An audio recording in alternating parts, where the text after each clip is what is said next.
What's up, y'all? Shoot another video today. I wanted to do my vintage cards. This is not all of them.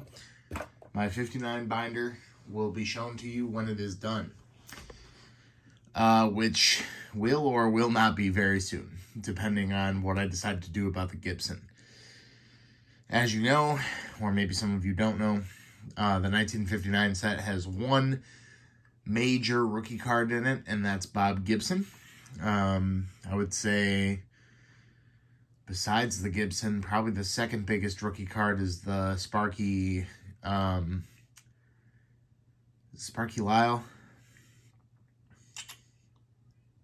Yeah, Sparky Lyle, I think, right? Or Sparky Anderson, one of the two. But then third would be the Jim Perry. I have the Jim Perry, so that's not a big deal. But yeah, anyway, I'm going to show you some non-59 vintage here. In no particular order. Well, I can't say no particular order, because there is sort of an order here. The 59 or 75 stuff is at the bottom, but let's start off with two little different things. These are things that I've never seen before. I am pretty sure they're authentic, although I have no way of knowing. But they're in really good shape. We'll start with this one. So, Redman Pee Wee Reese, tobacco card from 52.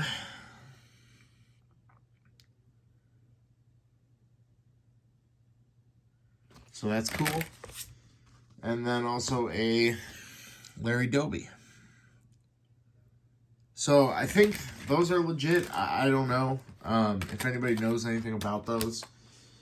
It can tell me whether or not they look real to you. I mean, I paid $20 each for them, and then a discount on top of that from the dealer. So I don't know. Moving on. I believe this is a 61 Fleer of Sandy Koufax. So not a card of his playing years, I believe, right? I don't think he played in 61, but cool nonetheless. 64, Tommy John. And also Bob Chance. Not as impressive. This is, 83? Yep. 83, Ryan Sandberg, rookie. Cool. 76, Willie Randolph. 1990, Frank Thomas.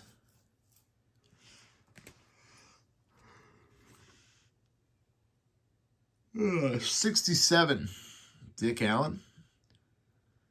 Couple of creases in there, but still cool. 60 Slugger. 70 Slugger. We got a Clemente. I believe this is 73 tops, right? Something like that. Another 83 Wade Boggs rookie card. Beautiful shape on that. Not sure what year this is. Let me see.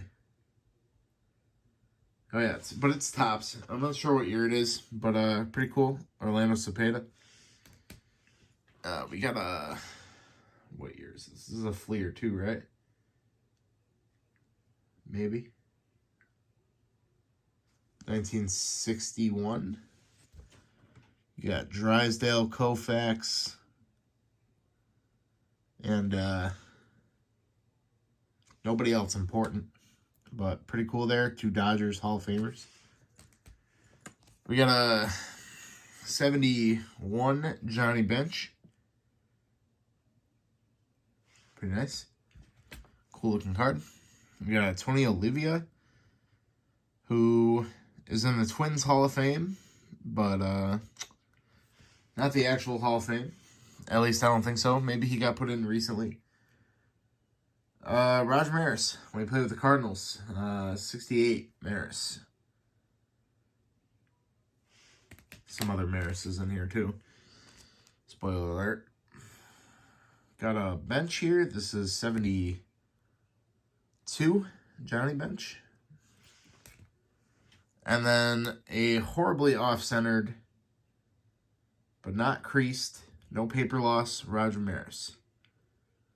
61. Of course, that's when he hit 61 home runs. A 58 Stan Musial All-Star. I think there's like a fiber or something on the inside. Hold on a second. Or is it just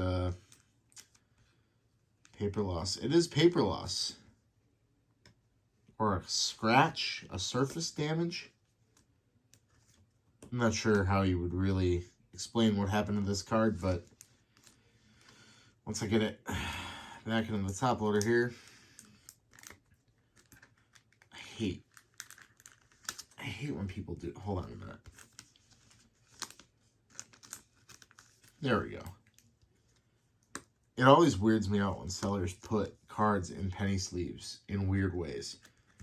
But if you look on his neck there, you'll see like a surface scratch or something like that, but pretty nice looking.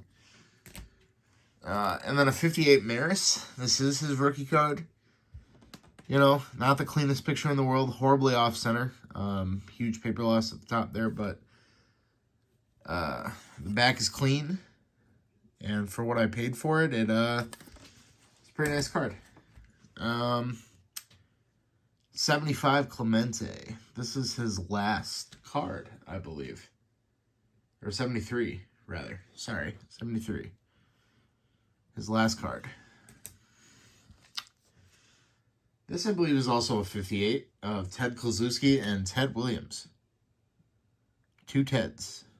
Just two Teds being Teds, doing Ted things. And now we'll get into the 75 collection a little bit. 75 will be the next set I do after the 59 set. And maybe I'll do the 73 top set after that. We'll see. So we got a mini of Jim Cat. I will unfortunately have to get the full-size version of that card since I am going for the full-sized and not the minis. Jim Rice rookie card, one of the key rookies in this set. Gaylord Perry, Hall of Fame pitcher for the Indians there. Jim Hunter, of course, also pitched for the Yankees. Catfish Hunter, after he went to the, after he was done with the A's. And then Rod Carew, Hall of Famer, of course, so is Catfish Hunter. George Foster, one of the key Reds from this year. I think, right? Yeah, I don't know. He was a good player, I think, for the time he was around. I could be wrong. Maybe I'm thinking of a different guy. Burt Blyleven. Pretty cool. Classic picture there. Ron Blomberg. Yankee slugger. Dwight Evans. Another guy who a lot of people think should be in the Hall of Fame. Jim Perry. His rookie card is in the 59 set. As I mentioned earlier, there you can see it there. 59 Indians. I have quite a few of those. At least I did. I only have one now. Ted Simmons, just recently inducted. Vita Blue. This one has a large crease down the middle, but it was $1, something like that. So, you know, conditions never mattered on these to me. Sparky Lyle. It's a beautiful looking card, man. So it's not Sparky Lyle. It's man, who's that kid who who's that guy who he's in the Hall of Fame. He's a pitcher.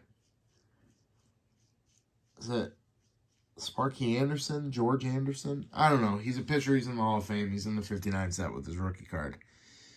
Billy Williams, forgotten Hall of Famer there. Willie Stargell, another Hall of Famer. Tony Oliva, 75. And I do believe he is in the Hall of Fame now. I do believe. Ron Santo, Another guy who took a while for him to get into the Hall, but certainly had the numbers.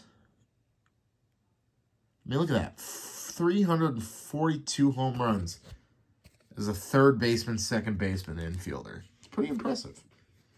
Doc Ellis pitched a perfect game on basically amphetamines and hallucinogens. Greenies is what they were called.